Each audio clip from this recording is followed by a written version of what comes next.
The other question I was going to ask real quick was what you talking about the show DJ.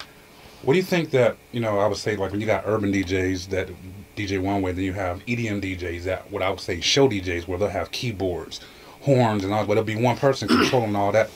Do you think that a lot of the urban DJs need to incorporate more of that, like what you were mentioning before? Oh, definitely. I mean, because I do that myself. Like, if you see my full setup, I have like 2 turntables and I have 3 controllers, simply because I want to be able to do more that people don't necessarily expect. Like, you can mix 2 records together, and I'm not, discrediting that. That's the essence of blending, mixing 2 records together. But when you're taking it to a next level, it's what are you giving? It's like, for me, I consider it giving people more than what they paid for. So an urban DJ can definitely benefit from that, and I've seen some urban DJs do that.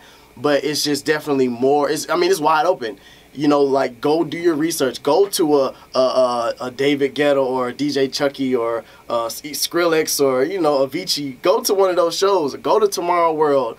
Go to Planet Ray. Like, go check out. Kingdom Ray. Go check out those different events and see how you can extract what you can use in your show. Because it's not saying that you want to listen to house music. That might not be your thing. Like, even for me, I listen to all types of music. If I had time, I would go to every type of show, like country, pop, progressive house, whatever. Like, I would go to all these shows because there's something that you can take from that. Like, go to these concerts, go to the Jay-Z's and the Justin Timberlakes that come, even if it's $100 or something bucks, because really it's an investment in your craft. That's how I look at it. Like, if Kanye West did something crazy on stage, I might do a show 10 years later, or I might be a DJ for a big artist 10 years later, and I can take something that I learned from watching that show. So yes, there's definitely a whole lot they can take from that, because that's what I'm doing every day. Like, I'm implementing different. But with a name like Technology, I can't afford not to. But you know what I'm saying? I'm implementing different stuff into my set every day. So like, yes, definitely keep your mind open to that. You have no room. I can't. That's up on anything. That's what I'm saying. Like Technical, I gotta own. I gotta own the name. That's what I'm saying. That's me. Because I know some people. I do know people that are more technical than me. But as a whole, there's no, like, you might be, you might know how to program C+ or Flash or something like that. But you ain't gonna be able to do all the stuff I know how to do under one umbrella. So that's why, yeah, I have to own that name. So you're not gonna out technology. To weapons of choice, and of course, I love my Technique 1200s as far as a hardware perspective, but I pretty much spin on everything. But that's another reason why I'm Technology. Like, you can put me in any situation. I don't care if you got no turntables, one turntable, one CDJ, whatever you got, all in one controller. I use it all. There are some DJs as well who want to work on the radio. What steps do you think led you there? And talk to us about what you do and the experience and your role and all that kind of stuff. Well, that's a very good question, especially because it's one I get asked a lot. Not necessarily in that context, but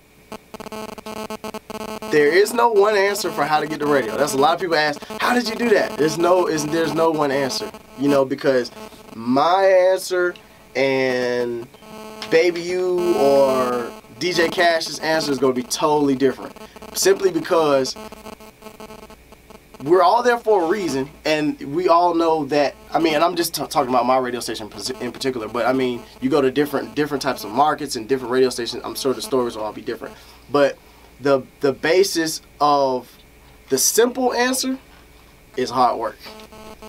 That's the simplest answer.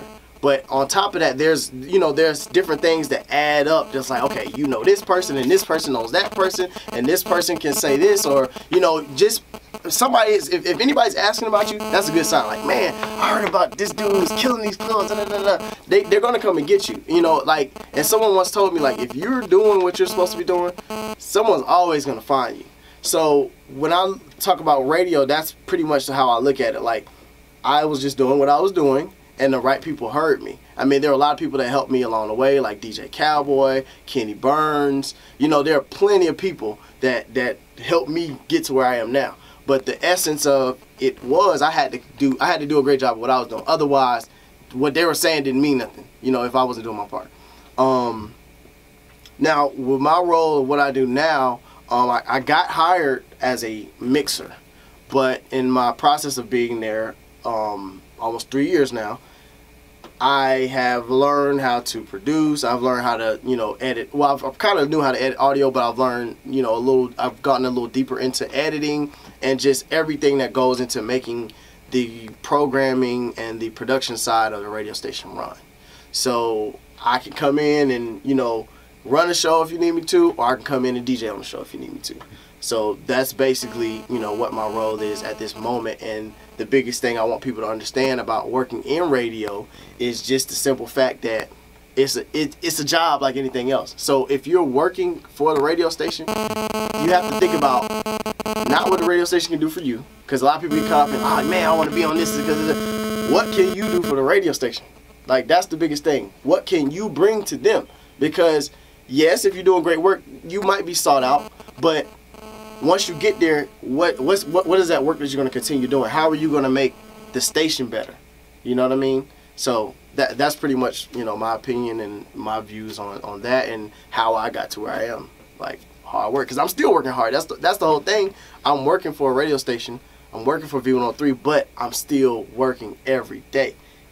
Working hard, because at the end of the day, I can't just get comfortable like, oh man, I'm here now, like, oh, I'm just gonna sit back and no, you gotta, the work continues every day. Like, we all have goals. The radio station has goals. You gotta help them meet their goals too. So, that's how I feel about that. And what do you do here? Here, everything, you name it. Feed the dog, work the board, make beats, DJ, host, whatever you need me to do. I mean, pretty much, I'm a very open-minded person. If it's Teknology is my name for a reason. So I DJ, I engineer, I produce, I do a lot of different stuff. So pretty much whatever hat you need me to wear, that's what I wear in this particular building here.